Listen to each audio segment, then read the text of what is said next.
Yes, it's Charlie Danger, private detective. Charlie Danger, defender of the Constitution. And now, Charlie Danger, private detective.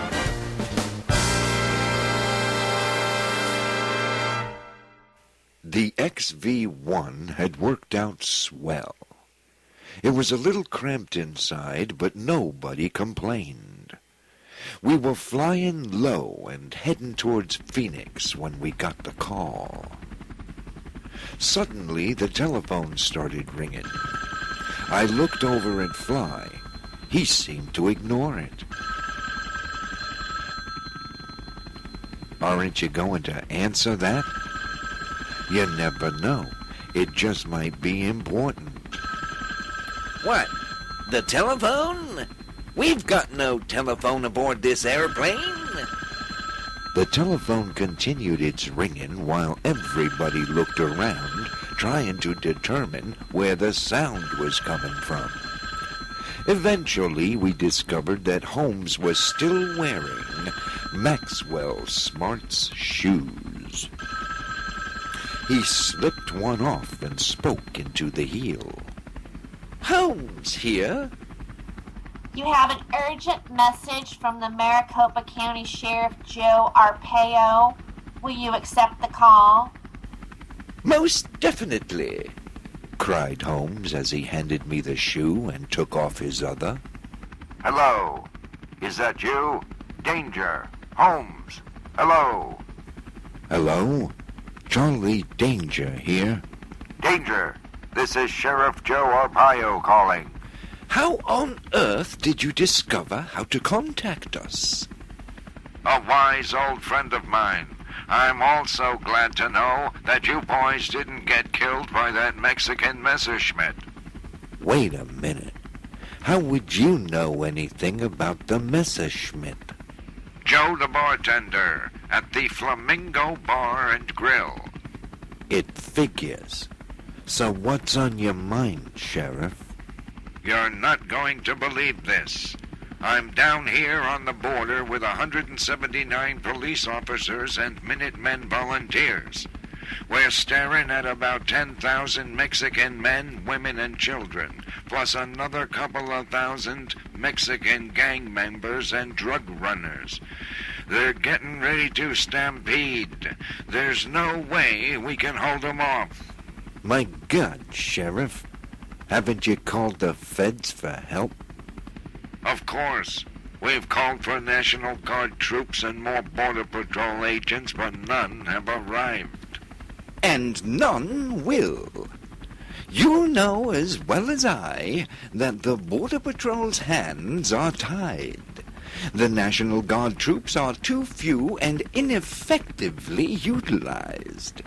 It is meant to give the public only the appearance that the feds are responding. And that means that you're the only defense that stands between the hordes of foreign invaders and the whole of the United States of America. You hold that border secure, Sheriff. We're on our way now.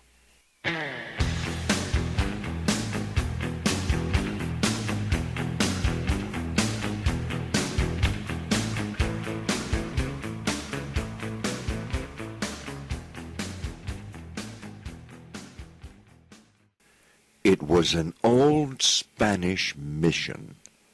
A lone sentinel made of adobe brick, and it sat directly on the border. The Spanish had called it the Mission Santa de Pai a la Mode, but it was better known as the Alamode. It was built as a roadside convenience store for weary conquistadors and Jesuit priests on northward journeys through the desert. It was the last place they could find refuge and rest and enjoy the house specialty, a great big piece of pie with ice cream and a cherry on top. But that was long ago. As we flew overhead, it was just a roofless, crumbling outline of what once had been. Behind those crumbling walls stood only 180 brave defenders. Before them stood a growing mass of Mexican and South American nationals, at least 12,000 strong. Phleye set the XV-1 down softly on terra firma.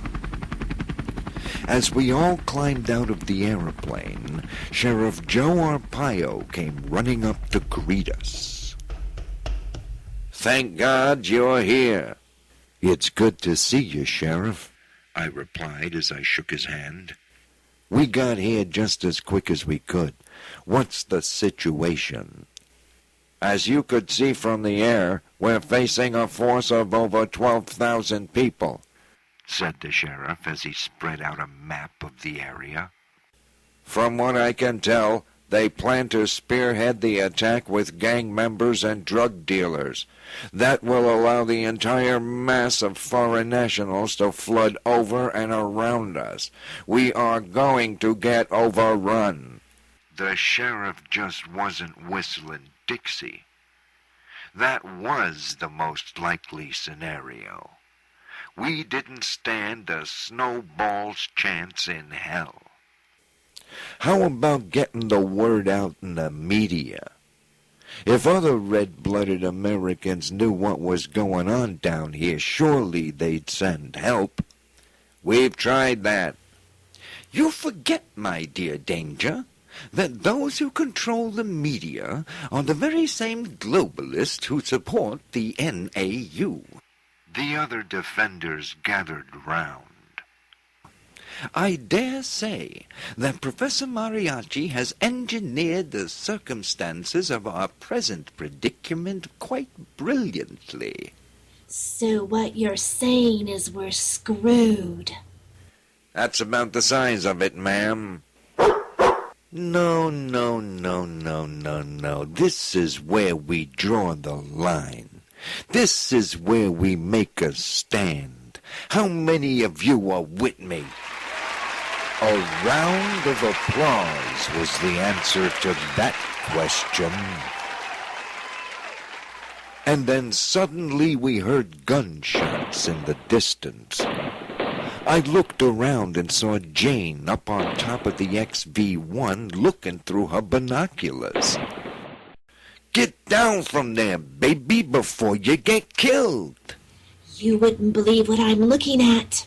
In spite of the risk of being shot, I jumped up next to her and grabbed the binoculars. It's the professor himself. Sure enough, it was Mariachi on a horse, leading 50 other guys on horses. They were all screaming and twirling lariats and shooting off 6 guns. They were charging from the rear, driving the whole mass of foreign nationals forward. "It's a stampede!" I shouted. Sheriff Joe sprang into action. Lieutenant Bowie, have your men hold their fire until my order, he shouted to his left. Captain Crockett, prepare the cannons, he shouted to his right. I jumped down from the aeroplane just as Phleye fired up the engines.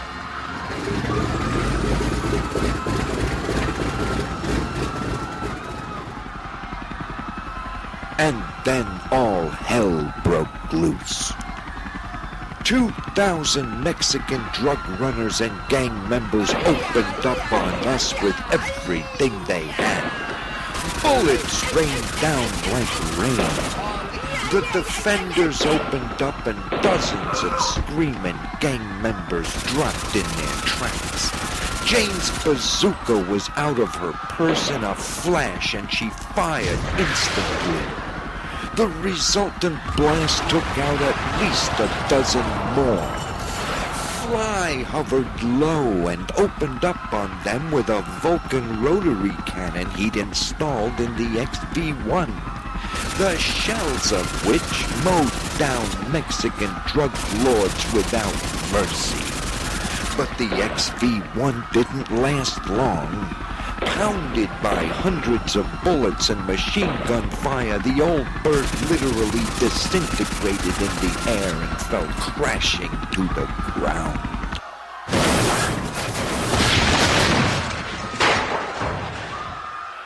Then suddenly they were climbing over the walls, and we knew we were screwed. They hit us like a swarm of killer bees and plowed over us like a herd of wild buffalo. The last thing I remember was emptying my .38 at them and then taking them on with my bare hands, even though I knew it was futile. The last thing that went through my mind before the lights went out was how Mariachi had won, and he'd won big. He'd seen to it personally that the flow of foreign nationals across our southern border had been successfully increased. As the thousands of illegal aliens, drug runners, and gang members swarmed across the border, only to disappear into the Arizona countryside. Smoke rose and billowed from the burning and bloody site, which had been the mission at Santa de Payalamode.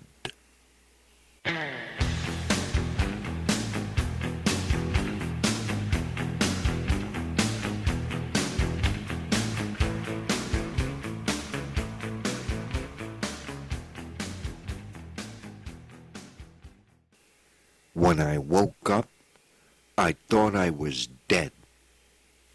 When I woke up, I thought I was dead. My head ached. My eyes burned. My mouth was full of sand. I was covered in cuts and bruises, and my face was swollen in several places. I had throbbing pain in my neck and in my back, and I had heartburn, gas, and that bloated sensation. I opened my eyes to a pale blue sky streaked with black and blue trails of smoke, and high up above, vultures circled.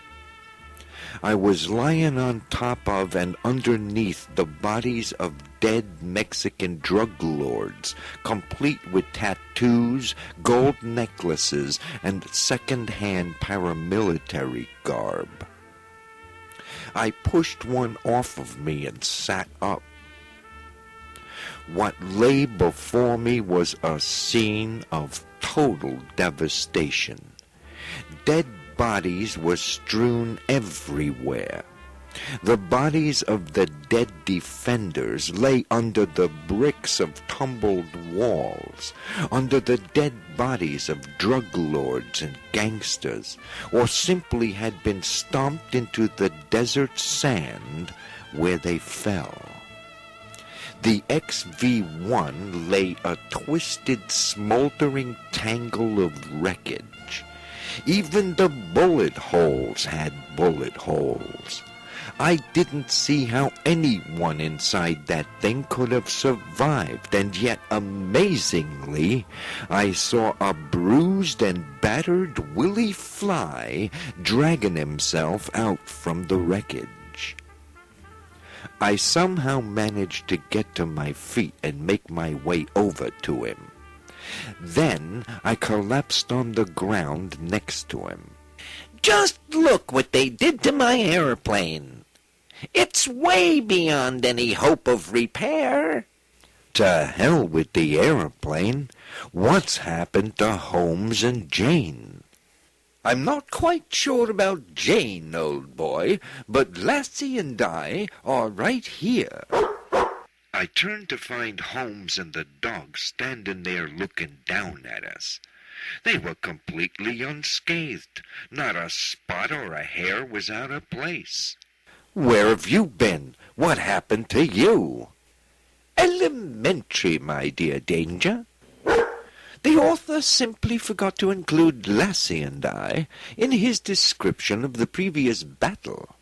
Therefore, absolutely nothing at all happened to us, and we simply reappear in the storyline just as nice as you please. Brilliant! I shouted. That's absolutely amazing. You never cease to amaze me, Holmes, but what's happened to Jane? Here I am, she said as she appeared from out of nowhere. I got to my feet just as she stepped up into my arms. You're a sight for sore eyes, baby. But how did you escape certain death? Elementary, my dear Danger. I climbed up inside of my purse.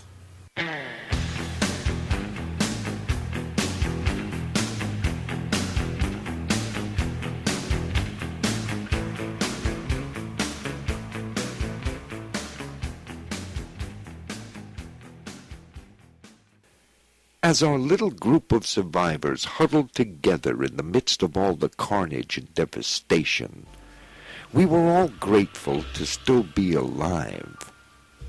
180 brave, loyal, and patriotic Americans weren't as lucky. I looked out over dead bodies piled on top of more dead bodies. Jane stood beside me. I wonder what happened to Sheriff Joe. Probably the same thing that nearly happened to us. What do we do now, Holmes? We are faced with a conundrum.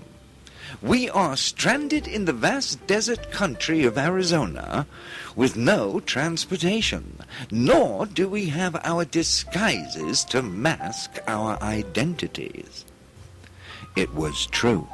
From the look of things, it appeared we were in one hell of a fine mess. I'll tell you what we have. We've got guts and brains and plenty of dough. And I'll tell you another thing. If foreign nationals can enter this country illegally, disappear into the Arizona desert, and then show up somewhere in Cincinnati, then by God, we can do it too. Holmes shook his head. Unfortunately, we have no other alternative. I do suggest that we make a determination as to where we are going and what our plan should be when we arrive. While Holmes and I stood there discussing our situation, Phleye limped over and interrupted our little powwow. While you boys have been standing there flapping your jaws, I've been using my brain power. Now, I've got an old warbird sitting in a hangar up on Airport Mesa in Sedona. Now, if we head there and we make it, I can get her fired up, and boy, oh boy, then I'd say we got it made. Holmes and I just looked at each other.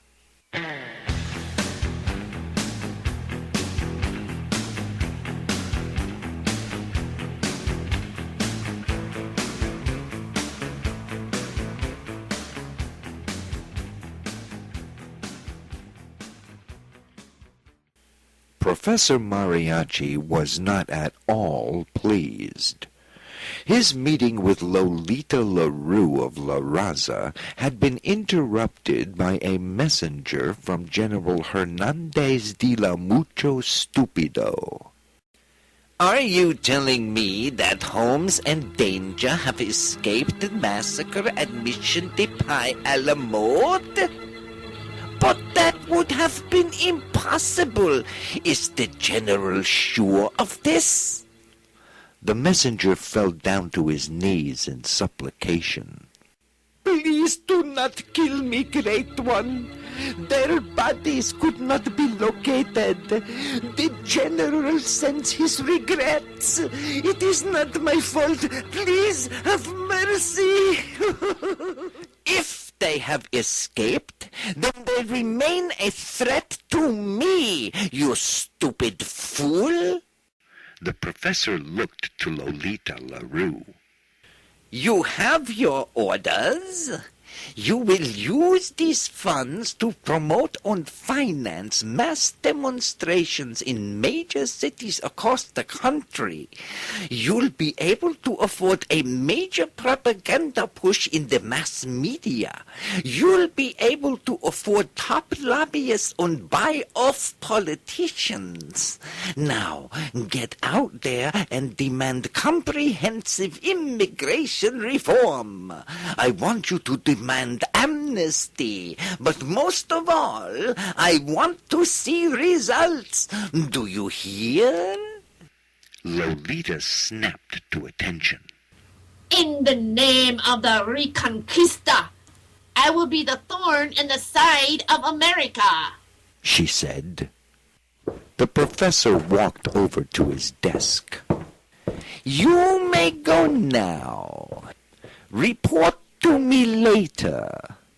Strainingly, she took the heavy suitcase full of money and shuffled out of the room.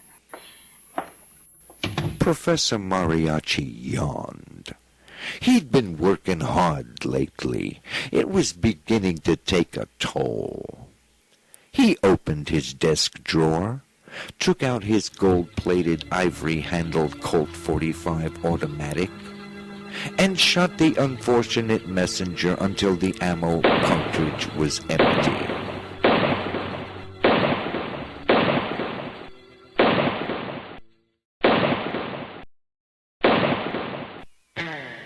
Look out, Charlie, Charlie, look out. Charlie Day. Look out, Charlie, Charlie, look out.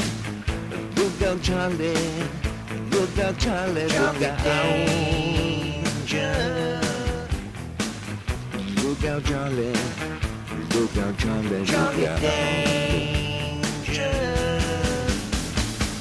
Look out, Charlie. Charlie, look out. Look out, Charlie. Charlie, look out. Look out, Charlie. Look out, Charlie. Look out. Look out, Charlie. Look out, Charlie. Look out.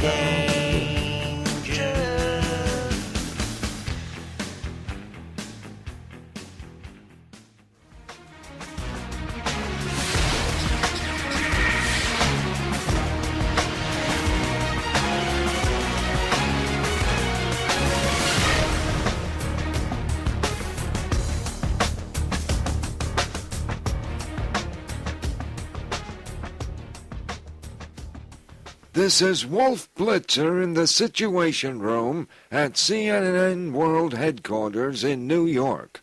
And these are the latest headlines coming into the newsroom now.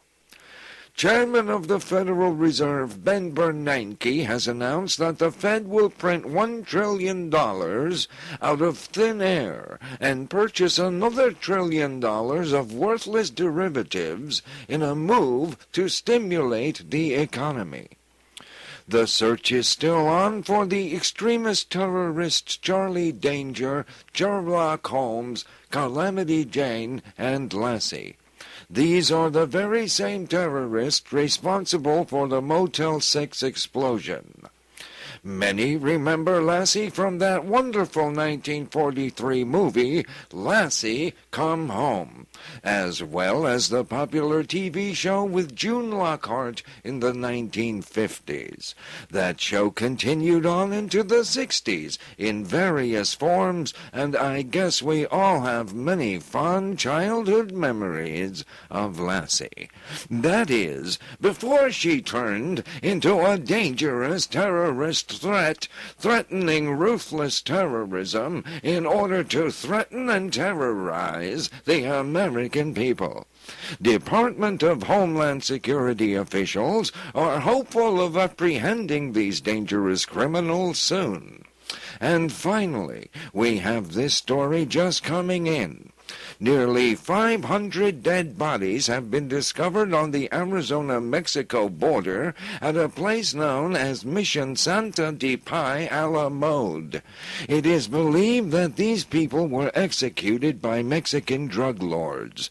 President Felipe Calderon is stepping up his war on the drug lords by sending his greatest general, Hernandez de la Mucho Stupido, to the area to investigate the incident and to punish those responsible. You are watching CNN, the most trusted name in news. Stay tuned for the latest news as it comes into the Situation Room. Join us now for our in-depth investigative look at the immigration issues facing this country. Our CNN special report begins after these words from our sponsors.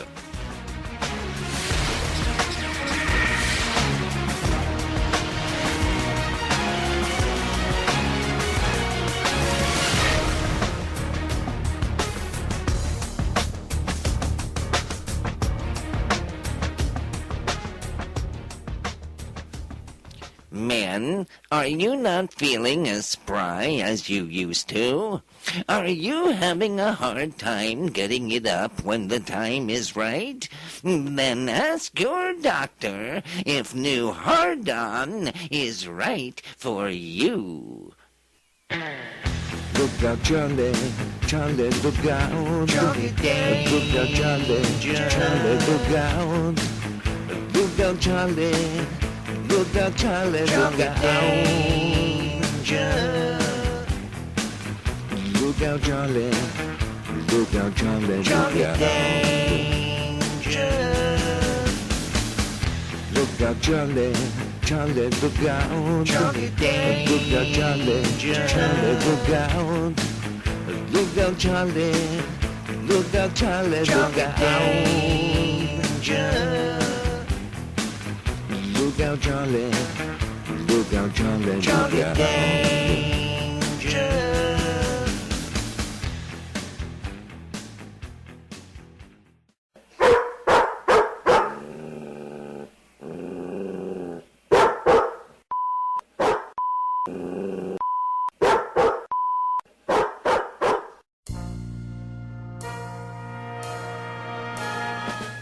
Yes, you've been listening to Charlie Danger, Private Detective. Tune in next time for the next exciting episode of Charlie Danger, Private Detective.